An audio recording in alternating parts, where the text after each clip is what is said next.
हरे कृष्णा। राधे राधे। आप सभी भक्तों का दिन शुभ और मंगलमय हो। आइए आज सुनते हैं माघ मास महात्म का अध्याय 9। कार्तिकवर जी दत्तात्रेय जी से बोले, हे विप्रश्रेष्ठ, किस प्रकार एक वैश्य माघ मास के स्नान से पुण्य से पापों से मुक्त होकर दूसरों के साथ स्वर्ग को गया, सो मुझसे कहिए। तब दत्तात्रेय जी कहने लगे कि जल स्वभाव से ही उज्जवल, निर्मल, शुद्ध, मलना और पापों को धोने वाला है। जल सब प्राणियों का पोषण करने वाला है, ऐसा वेदों ने कहा है। मकर के सूर्य माघ मास के गौ के पैर डूबने योग्य जल में भी स्नान करने से मनुष्य स्वर्ग को प्राप्त होता है। यदि सारा मास स्नान करने से आसक्त हो के 3 दिन ही स्नान करने से पापों का नाश होकर स्वर्ग की प्राप्ति होती है, चाहे दीन होने से थोड़ा ही दान करे, वह भी धनी और दीर्घ आयु होता है। 5 दिन स्नान करने से चंद्रमा के समान शोभायान होता है। इसलिए अपना शुभ चाहने वाले को माघ मास में बाहर स्नान करना चाहिए। अब माघ मास में स्नान करने वालों के नियम कहता हूँ। अधिक भोजन का उपयोग नहीं करना चाहिए, भूमि पर सोना चाहिए, भगवान की त्रिकाल पूजा करनी चाहिए, ईंधन, वस्त्र, कंबल, जूता, कुमकुम, घी, तेल, कपास, रुई, वस्त्र तथा अन्न का दान करना चाहिए। दूसरे की अग्नि ना तापे, ब्राह्मण दान ना ले और मास के अंत में ब्राह्मणों को भोजन कराए और उसको दक्षिणा दे तथा एकादशी के नियम से माघ मास का स्नान का उद्यापन करे। भगवान से प्रार्थना करे कि हे देव, इस स्नान का मुझको यथोदा फल दीजिए। मौन रहकर इस मंत्र का उच्चारण करें, फिर भगवान का स्मरण करें। जो मनुष्य श्री गंगा जी में माघ मास में स्नान करते हैं वे 40,000 युग तक स्वर्ग में ही जाते हैं। जो कोई माघ मास में गंगा और यमुना का स्नान करता है वह प्रतिदिन 1000 स्वर्ण मुद्रा दान का फल प्राप्त करता है और 1000 कपिला गौ के दान का फल भी पता है। दत्तात्रेय जी कहने लगे कि हे राजन, प्रजापति ने पापों के नाश के लिए प्रयाग तीर्थ की रचना की। सफ़ेद गंगा जी और काली यमुना जी के जल की धारा में स्नान का महात्म्य भली प्रकार सुनो। जो इस संगम में माघ मास में स्नान करता है वह गर्भ योनि में नहीं आता, अर्थात संसार सागर में नहीं आता। माघ मास में प्रयाग में स्नान करने से मनुष्य अच्छे भोगों को भोग कर ब्रह्मा को प्राप्त होता है। माघ मास तथा मकर के सूर्य में जो प्रयाग में स्नान करता है उसके पुण्य की गिनती चित्रगुप्त भी नहीं कर सकते। 100 वर्ष तक निराहार रहकर जो पुण्य प्राप्त होता है वही फल माघ मास में 3 प्रयाग में स्नान करने से होता है। जो फल 100 वर्ष तक योगाभ्यास करने से मिलता है, जैसे सांप पुरानी कचली को छोड़कर नया रूप ग्रहण कर लेता है, वैसे ही माघ मास में स्नान करने से मनुष्य पापों को छोड़कर स्वर्ग को प्राप्त होता है। हे राजन, जिसको अमृत कहा है वह यह त्रिवेणी ही है। ब्रह्मा, शिव, रुद्र, आदित्य, गंधर्व, लोकपाल, यक्ष, ब्राह्मणी, पार्वती, लक्ष्मी, सच्ची नैना, अदिति, संपूर्ण देव पत्नियाँ, मेनका, उर्वशी, पितर, मनुष्यगण, कलयुग में गुप्त और सतयुग में प्रत्यक्ष सब देवता माघ मास में स्नान करने के लिए आते हैं। इस दिन माघ मास में प्रयाग में स्नान करने से जो फल मिलता है वह ईश्वर ही कह सकता है, मनुष्य में कहने की शक्ति नहीं है। हजारों अश्वमेध यज्ञ करने से भी यह फल प्राप्त नहीं होता। पूर्व समय में कांचन मालिनी ने इस स्नान का फल राक्षस को दिया था और इससे वह पापी मुक्त हो गया था। कार्तिक वर कहने लगा कि हे भगवान, वह राक्षस कौन था और कांचन मालिनी कौन थी? उसने अपना धर्म कैसे दिया और उनका साथ कैसे हुआ? हे ऋषि, अत्रि की संतानों से सूर्य या कथा सुनाकर मेरा कौतूहल दूर कीजिए। तब दत्तात्रेय जी कहने लगे कि हे राजन, इस पुरातन विचित्र इतिहास को सुनो। कांचन मालिनी नाम की एक सुंदर अप्सरा थी जो माघ मास में प्रयाग में स्नान करके कैलाश पर जा रही थी। तब उसको मार्ग में जाते हुए हिमालय की कुंजे से एक घोर राक्षस ने देखा। उस सुंदर अप्सरा को देखकर उस राक्षस ने कहा कि हे सुंदरी, तुम कौन हो और कहाँ से आ रही हो? तुम्हारे और वेणी भीगी हुई क्यों है? तुम आकाश मार्ग से कहाँ जाती है और किस पुण्य के प्रताप से तुम्हारा शरीर ऐसा तेजस्वी और रूप ऐसा मनोहर है। तुम्हारे गीले वस्त्र से मेरे मस्तक पर गिरे हुए एक बूंद जल से मेरे क्रूर मन को एकदम शांति प्राप्त हो गई। इसका क्या कारण है? इस जल की क्या महिमा है? तुम बड़ी शीलवती प्रतीत होती हो, इसका कारण मुझसे कहो। तब अप्सरा ने कहा कि हे राक्षस सुनो, मैं काम रूपिणी अप्सरा हूँ। मैं प्रयाग में संगम से स्नान करके आ रही हूँ। इसी से मेरे वस्त्र भीगे हुए हैं। अब कैलाश पर जा रही हूँ, जहाँ पर श्री शिव निवास करते हैं। त्रिवेणी के जल से मेरी सब क्रूरता दूर हो गई, जिसके पुण्य के प्रभाव से मैं इतनी सुंदर और पार्वती जी की प्रिय सखी हुई। सो आश्चर्य देने वाला उदाहरण मुझसे ब्रह्मा जी ने कहा था। ओ सुनो, मैं कलिंग देश के राजा की वैश्या थी। रूप लावण्य और सुंदरता में अपूर्व थी। कई कामी पुरुष आपस में स्पर्धा ही से मृत्यु को प्राप्त हो गए। इस तरह उस नगर में बड़ी सुंदरता से यौवन व्यतीत हुआ और मैं वृद्धावस्था को प्राप्त हो गई। तब मेरे मन में विचार उत्पन्न हुआ कि मैंने अपनी सारी आयु पापों में ही व्यतीत कर दी। धर्म का कोई कार्य, दान, तप, यज्ञ आदि नहीं किया। शिव या दुर्गा जी की आराधना नहीं की, न किसी भगवान विष्णु का पूजन किया। इस प्रकार अशांत मन से मैंने एक ब्राह्मण की शरण ली, जो वेदों का ज्ञाता और ब्रह्मनिष्ठ था। मैंने उनसे पूछा कि मेरा निस्तार किस प्रकार हो सकता है। हे महाराज, साधु सज्जन अच्छे और बुरे सभी पर दया करते हैं, इसलिए मुझ दन पर भी कृपा करके मुझे कीचड़ में डूबी हुई को पकड़कर उबारी। तब वह ब्राह्मण राजा का पुरोहित इन सब बातों को सुनकर मुझ पर दया करके कहने लगा कि तू ब्रह्मा के क्षेत्र प्रयाग में जाकर माघ मास में त्रिवेणी संगम में स्नान कर, परंतु मन में अशुभ क्रिया का विचार नहीं करना। पापों के नाश के लिए महर्षियों ने थी स्नान से अधिक और कोई प्रायश्चित नहीं बताया। प्रयाग में स्नान करने से तू अवश्य पवित्र होकर स्वर्ग को जाएगी। हे भामिनी, पुराने समय में गौतम ऋषि की स्त्री को देखकर इंद्र ने काम के वशीभूत होकर कपट वेश से उसे समागम किया। इसलिए ऋषि के द्वारा दिया गया श्राप और उसका शरीर अत्यंत लज्जा युक्त होकर हजारों भागों वाला हो गया। तब इंद्र नीचा मुँह करके अपने पाप कर्म की बुराई करने लगा। मेरु पर्वत के शिखर पर स्वच्छ जल वाले सरोवर पर एक स्वर्ण कमल से भरे हुए कोटरे में घुस गया और अपने पाप को धिक्कारा। कामदेव की बुराई करने लगा कि यह सब पापों का मूल है। इसके ही वशीभूत होकर मनुष्य नरक में जाते हैं और अपने धर्म, कीर्ति, यश और धैर्य का नाश करते हैं। इंद्र ऐसा सोच रहा था, सो इंद्र के बिना सारा देवलोक शोभाहीन हो गया। तब देवता, गंधर्व, किन्नर, लोकपाल इंद्राणी के सहित बृहस्पति जी से जाकर पूछने लगे कि महाराज, इंद्र के ना रहने से स्वर्ग ऐसा शोभाहीन हो गया है जैसे सतपत्र के बिना श्रेष्ठ कुल। इसलिए स्वर्ग की शोभा के लिए कोई क्रिया सोचिए। इस विषय में देर नहीं करनी चाहिए। तब बृहस्पति जी कहने लगे, इंद्र ने बिना सोचे विचारे कर्म किया है, उसका फल भोग रहा है। सो वह कहाँ है, मैं यह सब जानता हूँ। फिर गुरु जी ने सबको साथ लेकर स्वर्ण कमलों से युक्त बड़े सरोवर में इंद्र को देखा, जिसका मुख मलिन और आंखें बंद थीं। तब इंद्र ने बृहस्पति जी के चरणों को पकड़कर कहा कि इस पाप से उद्धार करके आप मेरी रक्षा कीजिए। तब बृहस्पति जी ने इंद्र से कहा कि प्रयाग में स्नान करने से ही तुम पाप मुक्त हो जाओगे। तब इंद्र सहित सबने ही प्रयाग में जाकर संगम में स्नान किया और त्रिवेणी स्नान से इंद्र पाप मुक्त हो गए। तब बृहस्पति जी ने इंद्र को वरदान दिया कि तुम्हारे शरीर में जितने भाग हैं सब नेत्र हो जाए। तब इंद्र ब्राह्मण के वर से हजारों नेत्र से ऐसा सुशोभित हुआ जैसे मानसरोवर में कमल शोभायान होता है।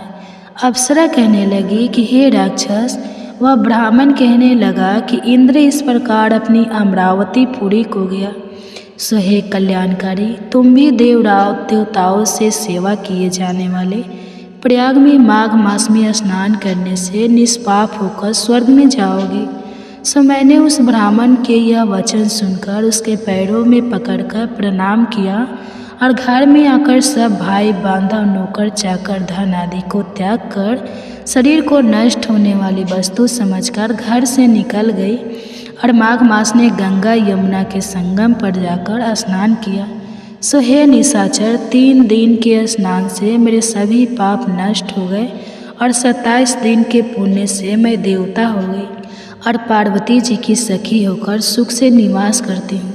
इसलिए मैं प्रयाग के महात्म्य को याद करके सब देवताओं के सहित माघ मास में प्रयाग स्नान करती हूँ। सो मैंने अपना यह सब वृत्तांत तुमसे कहा। तुम भी इस योनि में पड़ने और ऐसे क्रूप होने का सब कारण कहो। तुम्हारी दाढ़ी और मच्छी बहुत बड़ी बड़ी हो गई है और पर्वत की गुफा में वास करते हो। तब निशाचर क्या कहा ये आप सुनेंगे इसी माघ मास की अगली कड़ी में। आप सुनिए भागवत कथा। वासुदेव को सुख पहुंचाने की इच्छा से बलदेव जी के साथ मथुरा पधारे और उन्होंने शत्रु समुदाय के स्वामी कंस को ऊंचे सिंहासन से नीचे पटक कर तथा उसके प्राण लेकर उसकी लाश को बड़े जोर से पृथ्वी पर घसीटा। सांदीपनी मुनि के द्वारा एक बार उच्चारण किए हुए संगोपांग वेद का अध्ययन करके दक्षिण स्वरूप उनके मरे हुए पुत्र को पंचजन नामक राक्षस के पेट से यमपुरी से लाकर दे दिया। भीष्म नंदिनी रुक्मणी के सौंदर्य से अथवा रुक्मी के बुलाने से जो शिशुपाल और उसके सहायक वहां आए हुए थे उनके सिर पर पैर रखकर गांधर्व विधि के द्वारा विवाह करने के लिए अपनी नित्य संगिनी रुक्मणी को वे वैसे ही हरण कर ले जैसे गुरूर अमृत कलश को ले आए थे। स्वयं वर ने 7 बिना नथे हुए बैलों को नाथ कर नाग न जीती सत्या से विवाह किया। इस प्रकार मान भंग हो जाने पर मूर्ख राजाओं ने शस्त्र उठाकर राजकुमारी को छीनना चाहा। तब भगवान श्री कृष्ण ने स्वयं बिना घायल हुए अपने शास्त्रों से उन्हें मार डाला। भगवान विषय पुरुषों की सी लीला करते हुए अपनी प्राण प्रिया सत्यभामा को प्रश्न करने की इच्छा से उनके लिए स्वर्ग से कल्प वृक्ष उखाड़ लाए। उस समय इंद्र ने क्रोध से अंधे होकर अपने सैनिक सहित उन पर आक्रमण कर दिया, क्योंकि वह निश्चय ही अपनी स्त्रियों की क्रीड़ा मृग बना हुआ है। अपने विशाल शरीर से आकाश को भी ढक देने वाले अपने पुत्र मासरंगा की तब उन्होंने भौमासुर से पुत्र भक्त दत्त को उसका बचा हुआ राज्य देकर उसके अंतःपुर में प्रवेश किया। वहाँ भौमा मासुर द्वारा हार कई लाई हुई बहुत सी राजी कन्याएं थीं। वे दीन बंधु श्री कृष्ण चंद्र को देखते ही खड़ी हो गई और सबने महान हर्ष लज्जा एवं प्रेम पूर्ण चितवन से तत्काल ही भगवान को पति रूप में वर्ण कर लिया।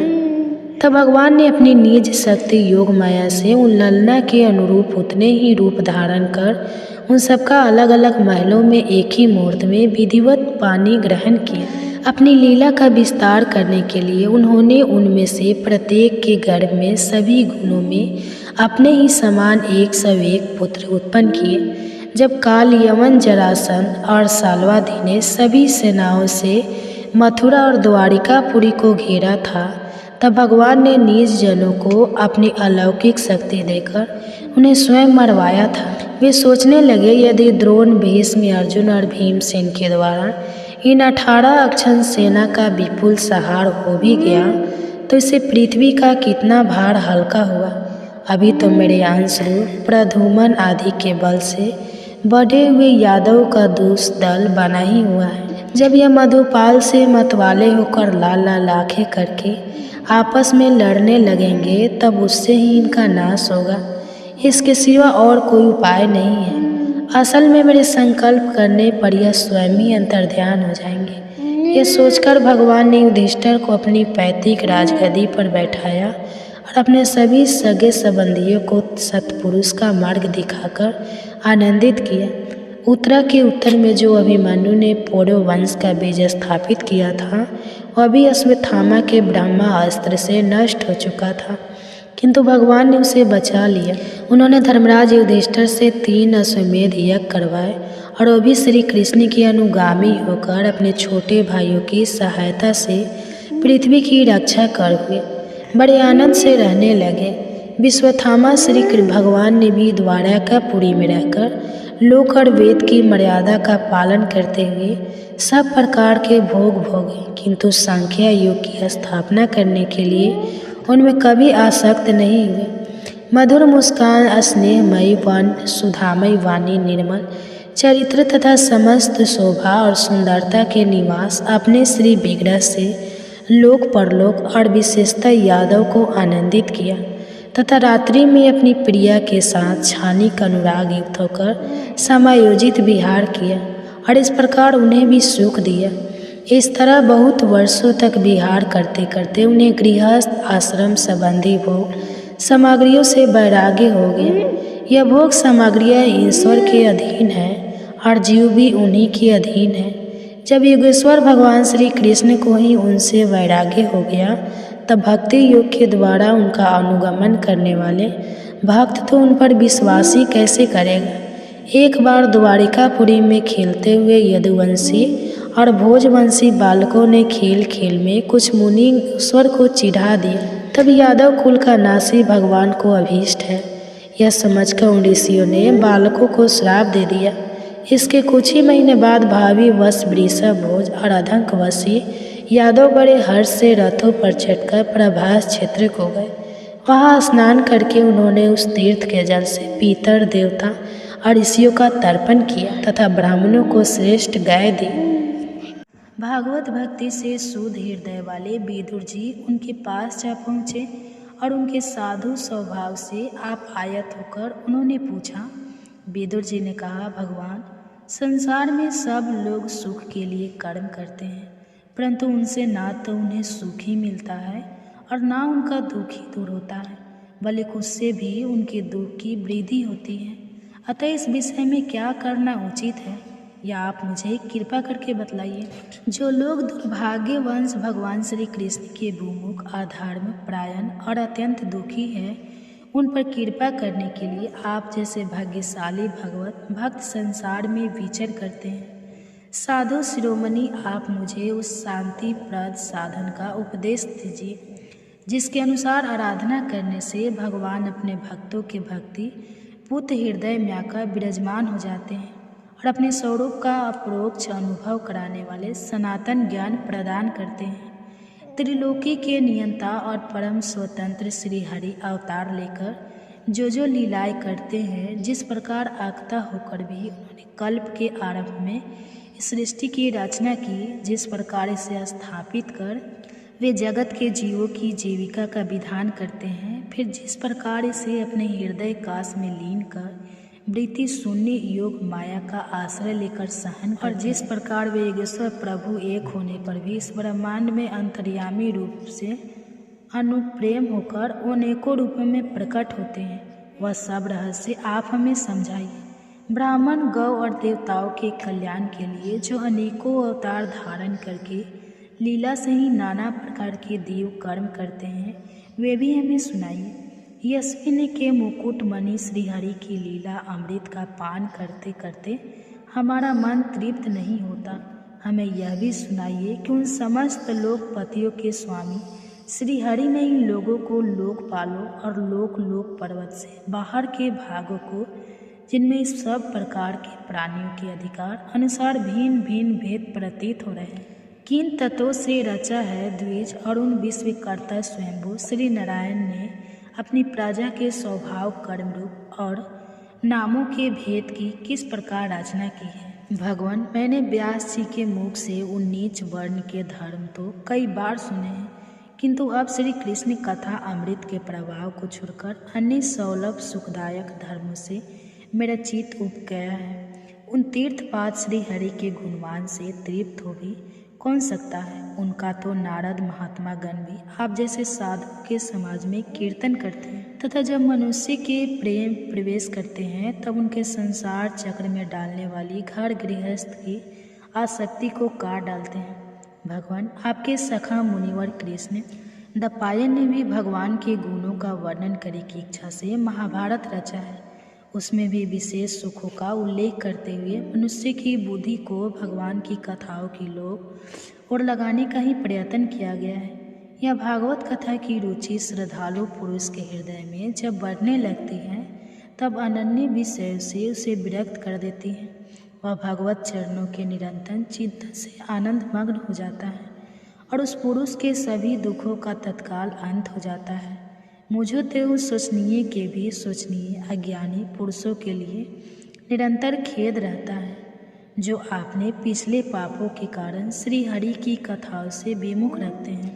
हाय काल भगवान उनके अमूल्य जीवन को काट रहे हैं और वे वाणी देह और मन से व्यर्थ वाद विवाद व्यर्थ चेष्टा और व्यर्थ चिंतन में लगे रहते हैं। मैत्र जी, आप दीनों पर कृपा करने वाले हैं, अतः भौरा जैसे फूलों में से रस निकाल लेता है उसी प्रकार इन लौकिक कथाओं में से इनकी सारा भूता परम कल्याणकारी पवित्र कृति श्री हरि की कथाएं छाटकर हमारे कल्याण के लिए सुनाइए। उन सर्वेश्वर ने संसार की उत्पत्ति स्थिति और संहार करने के लिए अपनी माया शक्ति को स्वीकार कर राम कृष्ण आदि अवतारों के द्वारा जो अनेकों अलौकिक लीलाएं की हैं वे सब मुझे सुनाई। श्री सुखदेव जी कहते हैं, जब विदुर जी ने जीवों के कल्याण के लिए इस प्रकार प्रश्न किया तब तो मुनि श्रेष्ठ भगवान मित्र जी ने उनकी बहुत बड़ाई करते हुए यहाँ कहा। श्री मित्र जी बोले, साधु स्वभाव विद जी, आपने सब जीवों पर अत्यंत अनुग्रह करके यह बड़ी अच्छी बात पूछी है। आपका चित्त सर्वदा श्री भगवान में ही लगा रहता है, तथापि इससे संसार में भी आपका बहुत सीयूष फैले। आप श्री व्यास जी के औरस पुत्र हैं, इसलिए आपके लिए कोई बड़ी बात नहीं है कि आप अनन्य भाव से सर्वेश्वर श्री हरि के ही आश्रित हो गए हैं। आप प्रजा को दंड देने वाले भगवान यमी हैं। मंडन ऋषि का साफ होने के कारण ही आपने श्री व्यास जी के वीर से उनके भाई विचित्र वीरी की भोग पत्नी दासी के गर्भ से जन्म लिया था। आप सर्वदा ही श्री भगवान और उनके भक्तों को अत्यंत प्रिय हैं, इसलिए भगवान निज धाम पधार समय मुझे आपको ज्ञान उपदेश करने की आज्ञा दे गए हैं। इसलिए अब मैं जगत की उत्पत्ति स्थिति और लय के लिए योग माया के द्वारा विस्तारित हुई भगवान की विभिन्न लीलाओं का क्रमशः वर्णन करता हूँ। सृष्टि रचना के पूर्व समस्त आत्माओं के आत्मा एक पूर्व परमात्मा ही थे। न दुष्ट था न दृश्य। सृष्टि काल में अनेक वृत्तियों के भेद से जो अनेकता दिखाई पड़ती है वह भी वही थे, क्योंकि इनकी इच्छा अकेले रहने की थी। वही दुष्टा होकर देखने लगे, परंतु उन्हें दृश्य दिखाई नहीं पड़ा, क्योंकि उस समय वही अद्वितीय रूप से प्रकाशित हो रहे थे। ऐसी अवस्था में वे अपने को असक्त के समान समझने लगे। वस्तुतः वे असक्त नहीं थे, क्योंकि उनकी शक्तियाँ ही सोई थी। उनके ज्ञान का लोप नहीं हुआ था। यह दृश्य और दृश्य का अनुसाधन करने वाली शक्ति ही कार्य कारण रूप माया है। महाभागे विदुर जी इस भाव रूप अनुचरणीय माया के द्वारा ही भगवान ने इस विश्व का निर्माण किया है। काल शक्ति से जब वह त्रिगुण में माया शोक को प्राप्त हुई तब उन इंद्रिया में परमात्मा ने अपने अंश पुरुष रूप से उसमें चिदाभास रूप बीज स्थापित किया। तब काल की प्रेरणा से उस अव्यक्त माया से मतत्व प्रकट वह मिथ्या ज्ञान का नाशक होने के कारण विज्ञान स्वरूप और अपने सूक्ष्म स्वरूप के स्थित प्रपंच की अभिव्यक्ति करने वाला था। फिर सदाभास गुण और काल के अधीन उस मतस्वी ने भगवान की दृष्टि पड़ने पर उस विश्व की रचना के लिए अपनी रूपांतर किया। मतस्वी के विकृत होने पर अहंकार की उत्पत्ति हुई, जो कार्य कारण और कर्ता रूप होने के कारण भूत इंद्रिय और मन का कारण है। वह अहंकार से राजस और तमस भेद से 3 प्रकार का है। अतः अहम तत्व में विकार होने पर वकार अहंकार से मन और जिनसे विषयों का ज्ञान होता है वे इंद्रियों की अधिष्ठाता देवता हुए। तेजक अहंकार से ज्ञान इंद्रिया और कामेंद्रिय हुए तथा तामस अहंकार से सूक्ष्म भूतों का कारण शब्द तन मात्र हुआ और उससे दृढ़शास्त्र रूप से आत्मा का बोध कराने वाला आकाश उत्पन्न हुआ।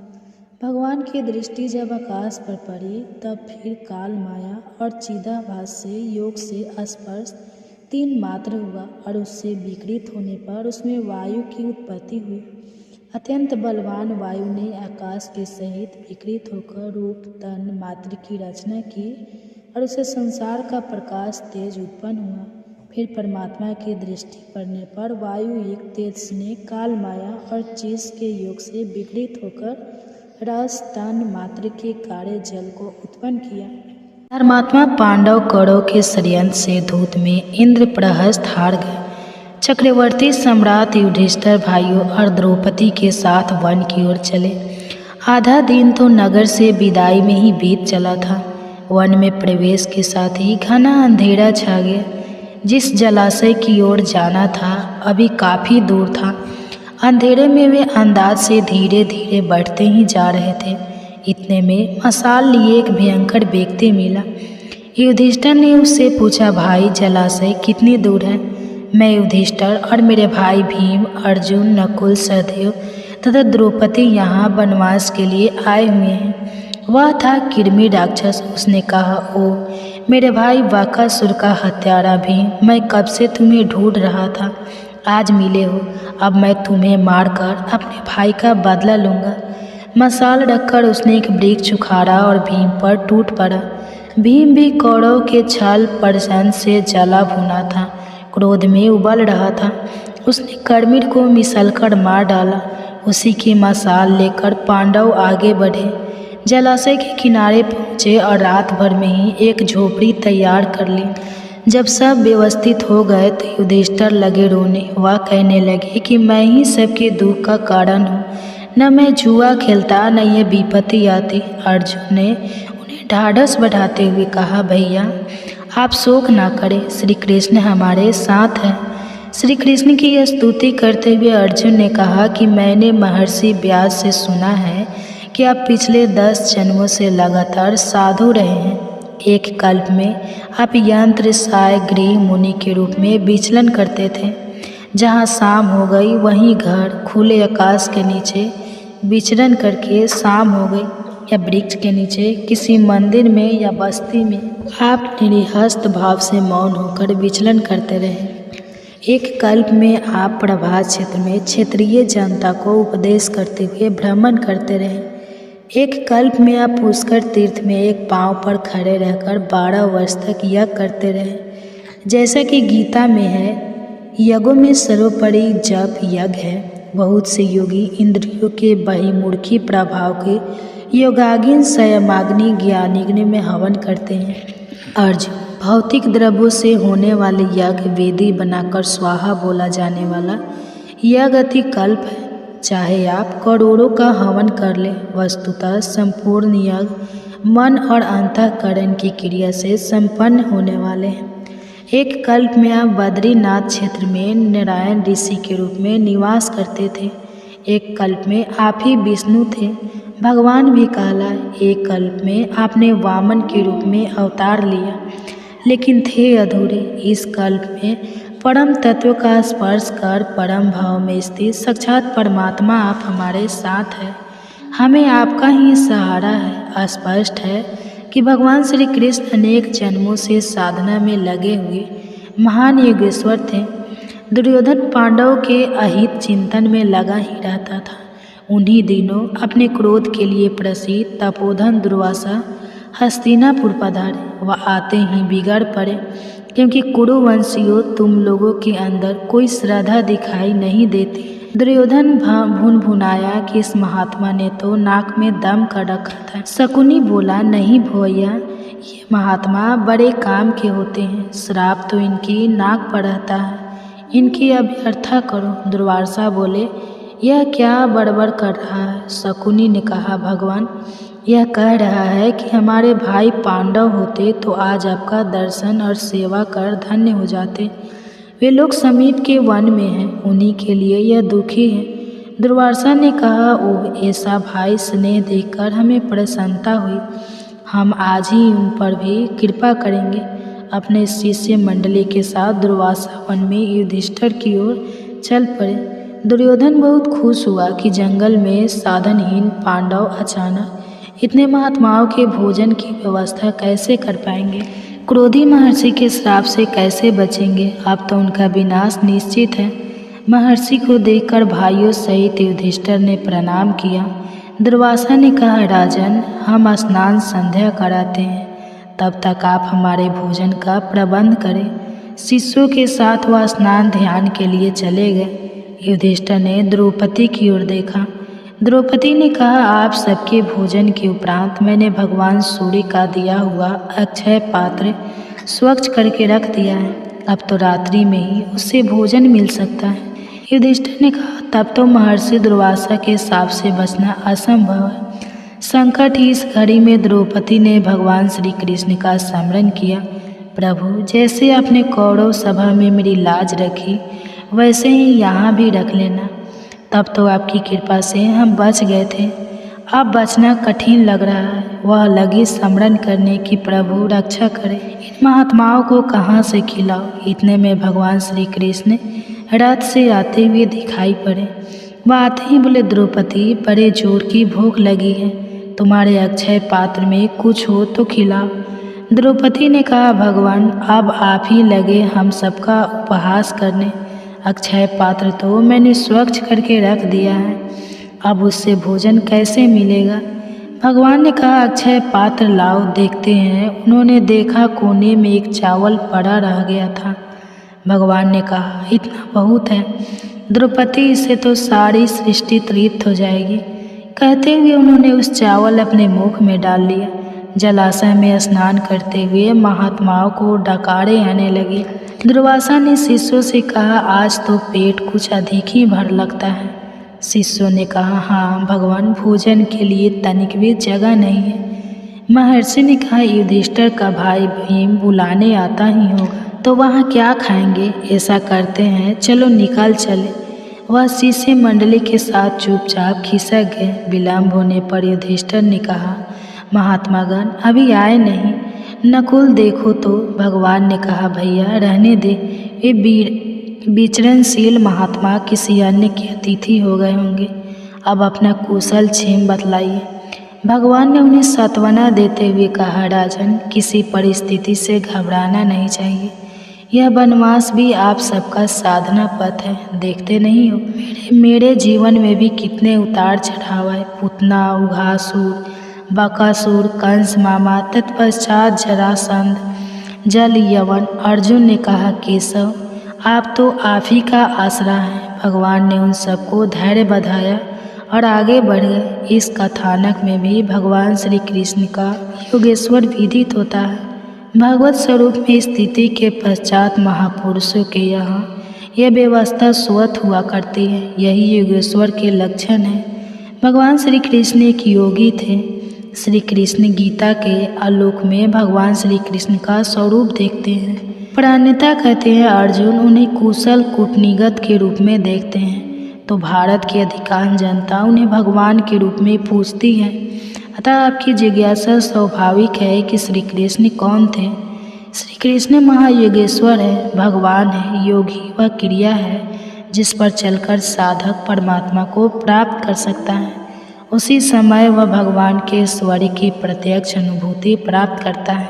भगवान को जानते ही योगी भी योगेश्वर हो जाता है, भगवान हो जाता है। उसका सेवक एवं जीत भाव तिरोहित हो जाता है और स्वामी ही सदा सदा के लिए शेष बचता है। गीता के 7वें अध्याय में श्री कृष्ण ने भी इसी तथ्य का समर्थन किया है। वे कहते हैं कि अनेक जन्मों के पश्चात अंत के जन्म में तथ्य साक्षात्कार को प्राप्त हुआ। ज्ञानी मेरा साक्षात स्वरूप है। ज्ञानी तो मेरा साक्षात स्वरूप ही है, भगवानमय है, क्योंकि वह मेरे में ही अच्छी प्रकार स्थित है। ऐसे ज्ञानी भक्त श्री कृष्ण की स्थिति में कोई अनंतर नहीं है। अतः कहना न होगा श्री कृष्ण महायोगेश्वर प्रताप महात्मा ही थे और तत्वज्ञ महात्मा भगवान होता है। भक्ति के द्वारा कोई भी मनुष्य भगवान की महिमा को व्यक्त कर सकता है। महात्मा श्री कृष्ण ने गीता शास्त्र में यत्र तंत्र सर्वत्र अपना परिचय दिया। टीकाओं में न जाकर योगेश्वर श्री कृष्ण की मूलवाणी पर दृष्टिपात करें तो श्री कृष्ण के स्वरूप को लेकर भ्रांति नहीं होगी। गीता के 3 अध्याय में श्री कृष्ण ने प्रति वाले महापुरुष के लक्षण बताए। और फिर ऐसे महात्माओं के समक्ष अपने को ही घोषित किया। वे कहते हैं, जो पुरुष मेरे द्वारा निर्धारित किए हुए कर्म को नहीं करता, श्री कृष्ण केवल आराधना को ही कर्म मानते हैं, वह पापायु पुरुष व्यर्थ जीता है। किंतु जो पुरुष आत्मा में ही तृप्त तथा संतुष्ट है, उसके लिए कर्म की अर्थात आराधना की आवश्यकता नहीं है। समय द्वारा कर्म को किए जाने से न कोई लाभ है और न छोड़ने से हानि ही है। इस स्थिति को बिना कर्म किए कोई नहीं पाता। जनक इत्यादि भी इसी कर्म को करके परम सिद्धि को प्राप्त हुआ। ऐसे पुरुष केवल लोक छीनक अथवा लोक कल्याण के निमित्त ही स्वयं कर्म में व्यस्त हैं।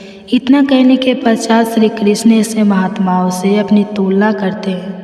कौन्तेय, मुझे भी प्राप्त होने योग्य किंचित मात्र वस्तु अब अप्राय नहीं है, अर्थात मैं भी आत्मतृप्ति हूँ। महात्माओं की तरह मुझे भी अब कर्म करने की आवश्यकता नहीं है। फिर भी पिछले वालों के हित की इच्छा से मैं भाली प्रकार कर्म में बरता हूँ।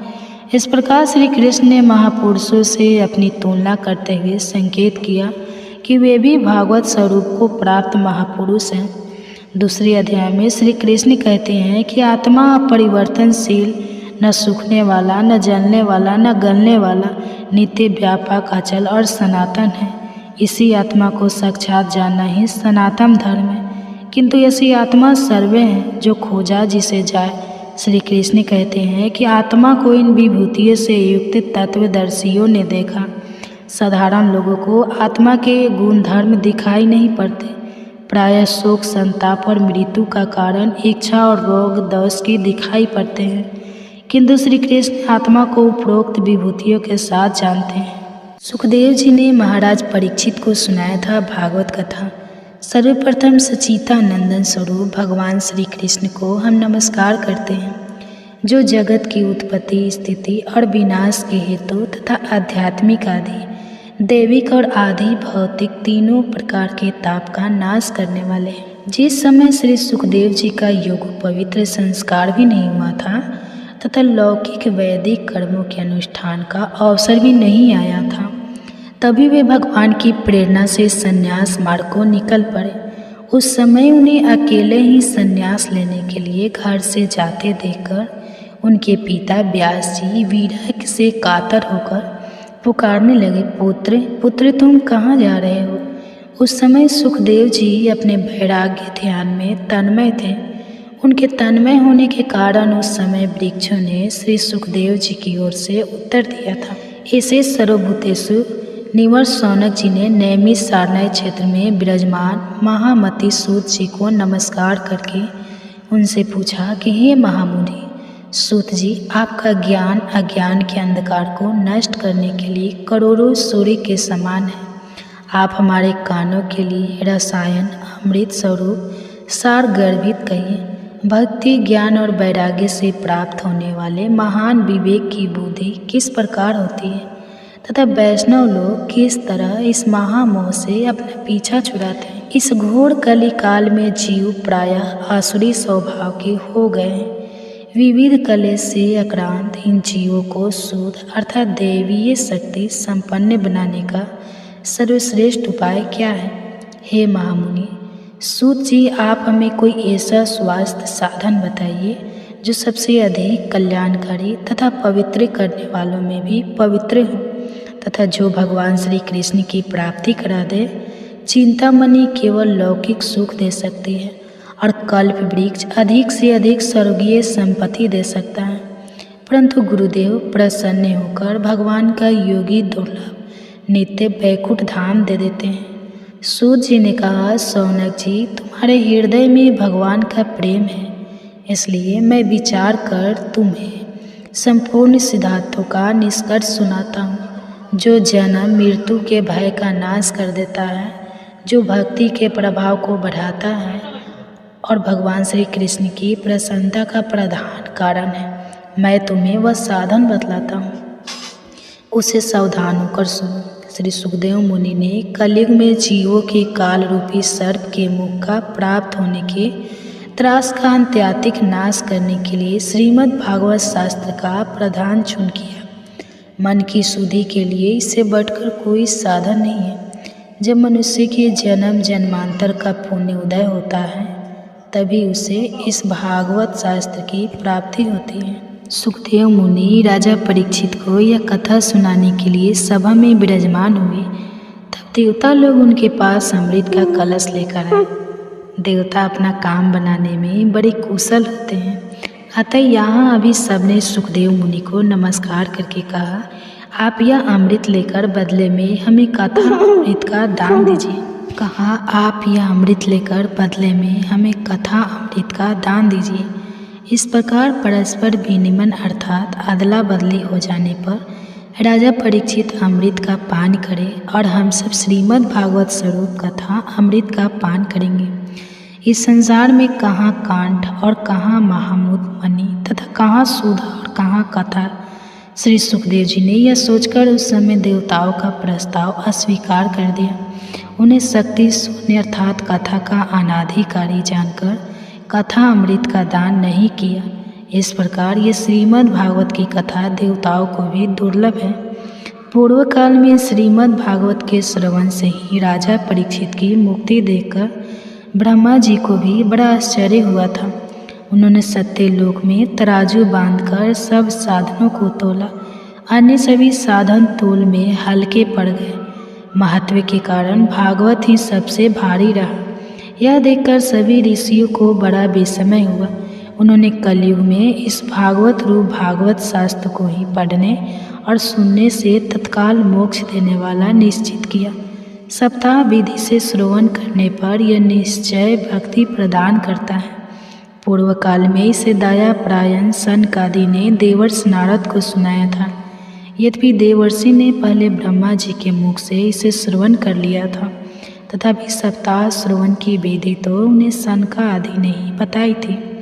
शौनक जी ने पूछा, संसारिक प्रपंच से मुक्त एवं विचलन सब नारद जी का सनका आदि के साथ शिव कहाँ हुआ और विधि विधान के श्रवण में उनकी प्रीति कैसे हुई।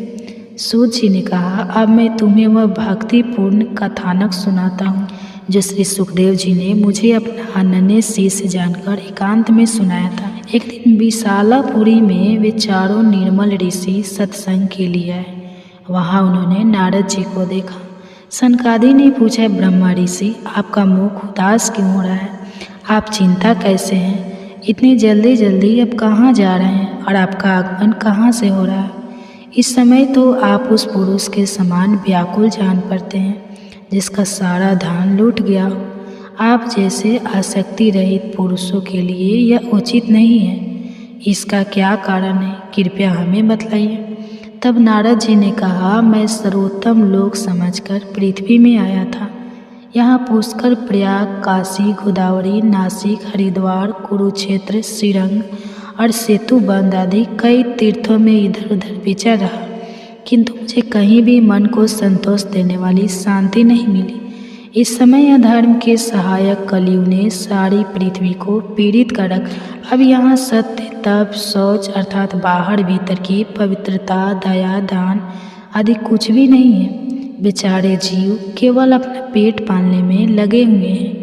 वह सत्यभाषी, आलसी, मंदबुद्धि, भाग्यहीन, उपद्रवग्रस्त हो गए।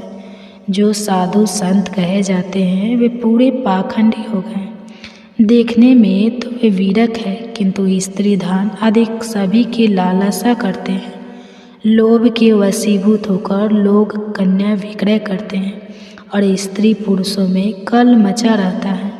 महात्माओं के आश्रम, तीर्थ और नदियों पर यौनों अर्थात अधर्मों का अधिकार हो गया है। उन दुष्टों ने बहुत से देवालय भी नष्ट कर दिए हैं। मैं इस समय यहाँ न योगी हैं, न सिद्ध है, न ज्ञानी है और न कोई सत्कर्म करने वाला ही है। सारे साधन इस समय कली रूप दावानल से जलकर भस्म हो गए।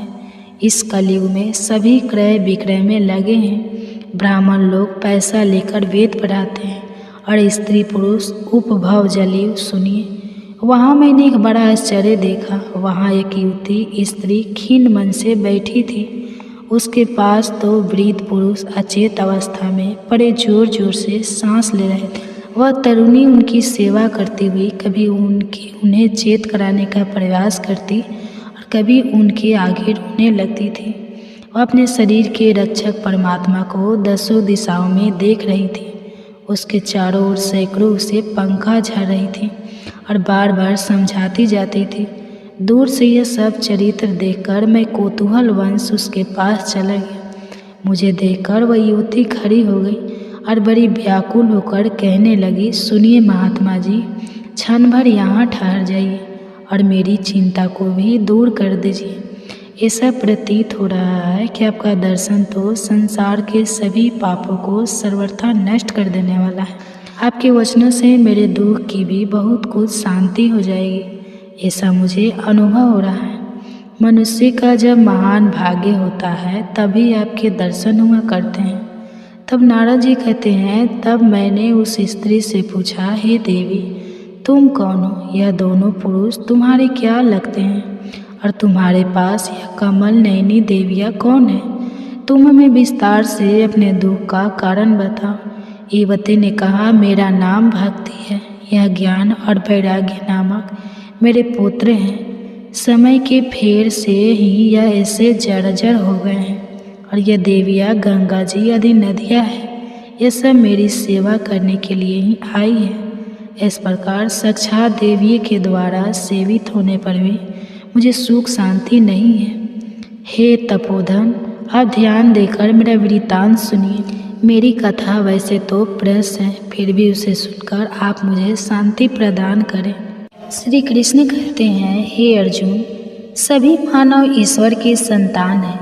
मनुष्य मेरा विशुद्ध अंश है, उतना ही पावन जितना भगवान। दो भेदभाव, छुआछूत, कैसे सुख रहित क्षण भूकंप, किंतु दुर्लभ मानव तन को पाकर मेरा भजन कर, अर्थात भजन का अधिकार मनुष्य सिरधारी है। कृष्ण कहते हैं, हे अर्जुन, मनुष्य केवल दो प्रकार के हैं, देवता और असुर। जिसके हृदय में दैवी संपत्ति कार्य करती है वह देवता है, तथा जिसके हृदय में आसुरी संपत्ति कार्य करती है वह असुर है। तीसरी कोई अन्य जाति सृष्टि में नहीं है। वास्तव में मनुष्य का स्वभाव इन्हीं दो प्रकारों का है।